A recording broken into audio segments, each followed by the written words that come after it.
എനിക്കെതിരെ കള്ളക്കത്തുകൾ കൊണ്ടുവന്ന കള്ളന്മാരെന്നാണ് ഞാൻ പറയുന്നത്. അത് വളരെ വ്യക്തമാണ്. അല്ലാതെ ഞാൻ ഒരിക്കലും എൻ്റെ സ്നേഹിതനെ പോലും, നദവി സാഹിബിനെ പോലും ഞാൻ എന്താക്കില്ല, കള്ളെന്ന് പറയില്ല.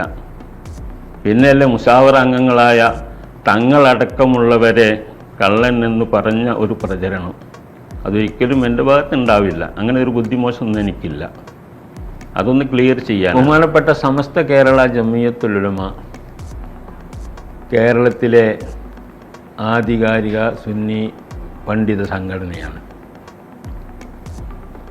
എല്ലാ 2 മാസം കൂടുമ്പോഴും അതിൻ്റെ മുഷാവറ യോഗം എന്ന് പറയുന്ന സിറ്റിംഗ് നടത്താറുണ്ട്.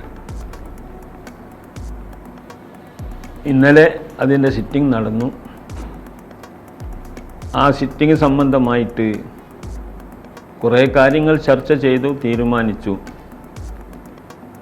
ആ തീരുമാനങ്ങളൊക്കെ ക്രോഡീകരിച്ച്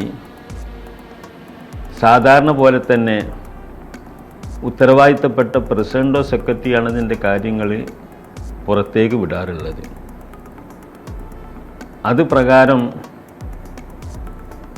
അവിടെ പ്രധാനമായും 3-4 കാര്യങ്ങളാണ് എടുത്തത്. അത് ബഹുമാനപ്പെട്ട പ്രസിഡന്റ് സയ്യിദുൽ ഉലമ തങ്ങൾ അവരുകൾ മീഡിയകളൊക്കെ വിളിച്ച് വളരെ വിശദമായി പറഞ്ഞു കൊടുത്തു. അങ്ങനെ സന്തോഷത്തോടു കൂടെ പിരിഞ്ഞതാണ്. സാധാരണ ചെയ്യേണ്ടത് അങ്ങനെയാണ്. അതുപോലെ തന്നെയാണ് ഈ കഴിഞ്ഞ പ്രാവശ്യം ചെയ്തത്. അതിനുശേഷം അവിടെ യോഗത്തിൽ പല സംഗതികളും ഉണ്ടാവാറുണ്ട്. എല്ലാ യോഗത്തിലും ഉണ്ടാവും. ചർച്ചകളും അഭിപ്രായങ്ങളും ഒക്കെ ഉണ്ടാവാറുണ്ട്. അതിൻ്റെ തീരുമാനങ്ങളാണ്. അതിൽ നടന്ന ചർച്ചകളൊന്നും പിന്നെ റിലീസ് കൊടുക്കാറില്ലല്ലോ. ഒരു യോഗത്തിനും കൊടുക്കാറില്ല. തീരുമാനങ്ങളാണ് അറിയിച്ചിട്ടുണ്ട്. അതിൻ്റെ പുറമെ യോഗത്തിൽ നടന്ന പരിപാടികൾ വേറെ ആരും വിശദീകരിക്കേണ്ടതില്ല, വിശദീകരിക്കാൻ പാടില്ല. അങ്ങനെയാണ് ചട്ടം. ബഹുമാനപ്പെട്ട തങ്ങൾ വളരെ വിശദമായി ആ കാര്യങ്ങൾ, തീരുമാനങ്ങളൊക്കെ വിശദീകരിച്ചതിന് ശേഷം വേറെ ഒരാൾ അതിൽ കുറേ കൂട്ടിച്ചേർത്തുകൊണ്ട് അതൊന്നുമല്ല, കുഴപ്പങ്ങൾ നടന്നിട്ടുണ്ട് എന്നൊക്കെ പറയുന്ന ഒരവസ്ഥ, അല്ലെങ്കിൽ അവിടെ നടന്ന ചർച്ചകളൊക്കെ ഇന്നതൊക്കെയാണെന്ന് പറയുന്ന ഒരവസ്ഥ, അത് അച്ചടക്കത്തിന് യോജിച്ചതല്ല. ഏതൊരു പ്രസ്ഥാനത്തിന് അച്ചടക്കത്തിന് യോജിച്ചതല്ല. അത് പറയേണ്ടവർ പറഞ്ഞു കഴിഞ്ഞാൽ പിന്നെ അതോടുകൂടി അത് അവസാനിക്കലാണ്. എന്നാൽ ഈ കഴിഞ്ഞ യോഗത്തിൽ ദൗർഭാഗ്യമെന്ന് പറയട്ടെ, എൻ്റെ ഒരു സ്നേഹിതനും അതേപ്രകാരം തന്നെ ഞാൻ വളരെ ആദരിക്കുന്ന, വളരെ ബന്ധപ്പെട്ടുകൊണ്ട് കാര്യങ്ങളൊക്കെ നിർവഹിക്കുന്ന സഹപ്രവർത്തകൻ ബഹുമാനപ്പെട്ട ബഹാവുദ്ദീൻ നദ്വി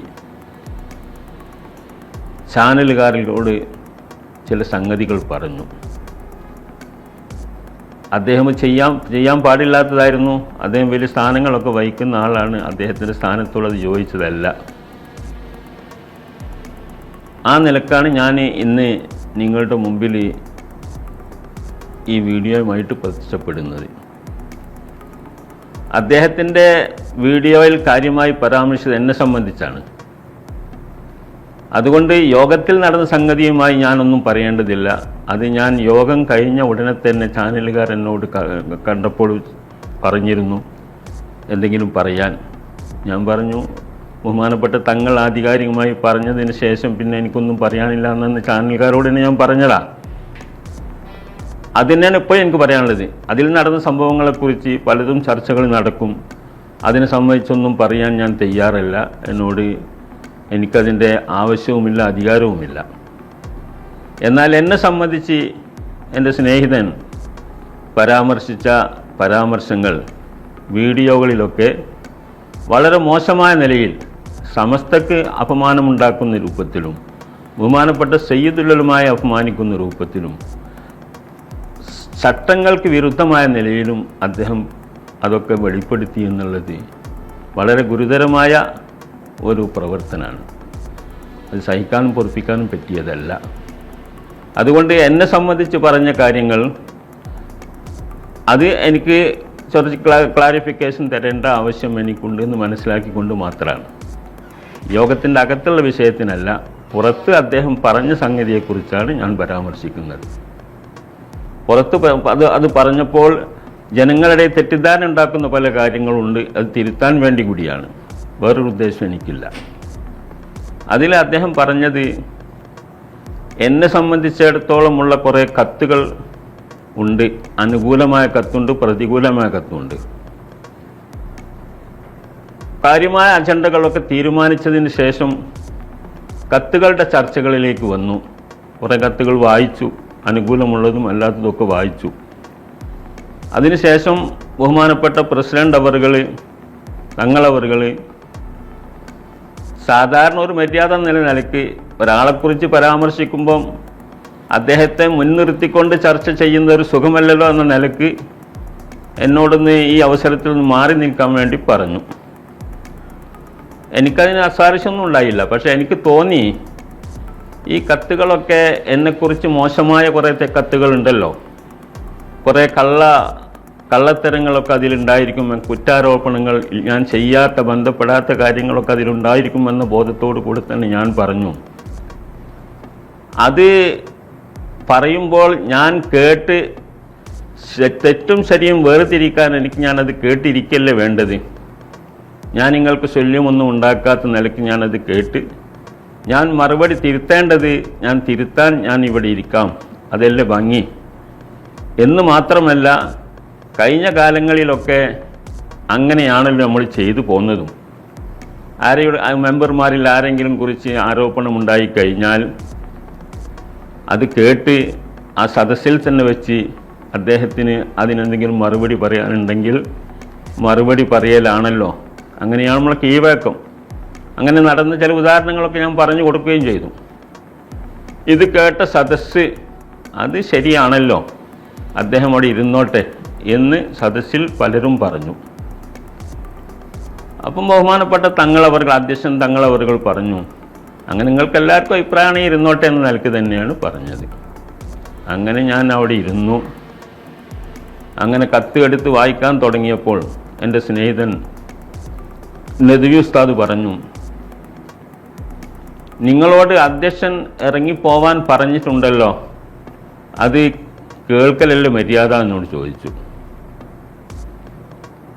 അപ്പോൾ അത് വളരെ ഗൗരവത്തിൽ ഒരു ശാസനാരൂപത്തിലാണ് അദ്ദേഹത്തിൻ്റെ വർത്താനം. അപ്പോൾ ഇതിൻ്റെ മുമ്പ് ഇവിടെ സദസ്സിൽ പറഞ്ഞതും തങ്ങൾ അനുവാദം തന്നതും ഒക്കെ മനസ്സിലാക്കാത്ത രൂപത്തിലാണ് അദ്ദേഹത്തിൻ്റെ വർത്തമാനം. അപ്പം അതിന് ഞാനും അദ്ദേഹവുമായിട്ട് കുറച്ച് വാക്കുകളൊക്കെ നടന്നിട്ടുണ്ട്. ആ വാക്കുകളിൽ ഞാൻ എനിക്കെതിരായിട്ടുള്ള കള്ളത്തരങ്ങൾ എഴുതിയ കത്തുകൾ ചില കള്ളന്മാരിവിടെ കൊണ്ടുവന്നിട്ടുണ്ട്, അത് കേൾക്കാനാണ് ഞാൻ ഇരിക്കുന്നത് എന്ന് ഞാൻ പറഞ്ഞു.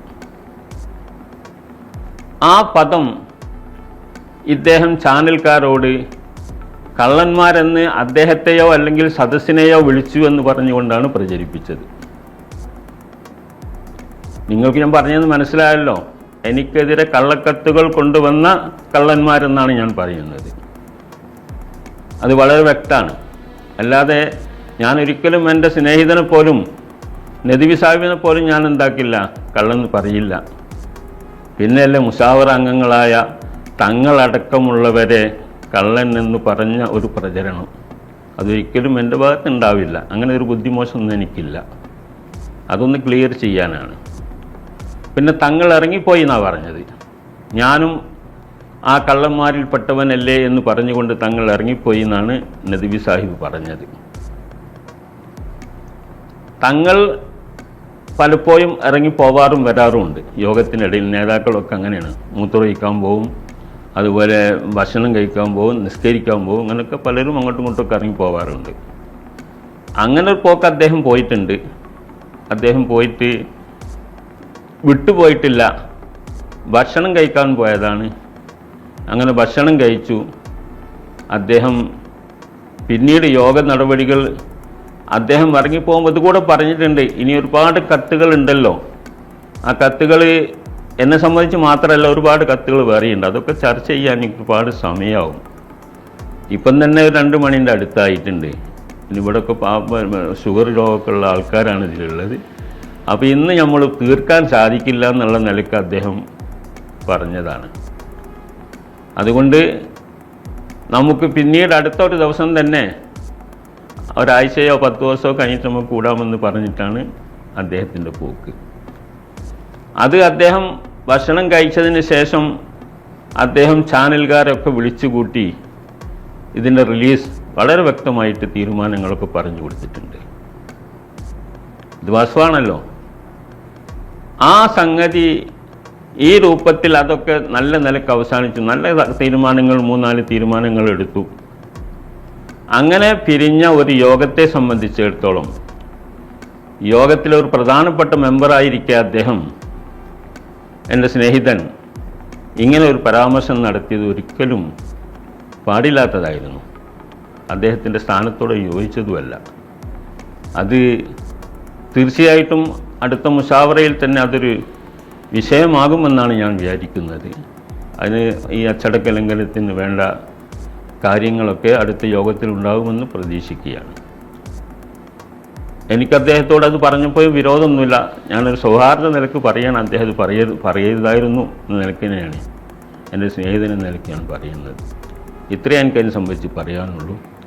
അതുകൊണ്ട് ആരും ഈ പറഞ്ഞ നമ്മുടെ നദ്വി സാഹിബിൻ്റെ ചാനലോ അദ്ദേഹത്തിൻ്റെ വാർത്തകളോ കേട്ടുകൊണ്ട് വഞ്ചിതരാവരുത്, തെറ്റിദ്ധരിക്കരുത്.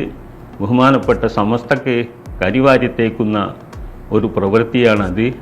അത് ആവർത്തിക്കാതെ ആരുടെ ഭാഗത്തുനിന്നും ഉണ്ടാകാൻ പാടില്ലാത്തതാണെന്ന് മാത്രം പറഞ്ഞുകൊണ്ട് ഈ വിഷയത്തിൽ ഒരു ക്ലാരിഫിക്കേഷൻ എല്ലാവരുടെയും അറിവിനായി കൊടുക്കുകയാണ്.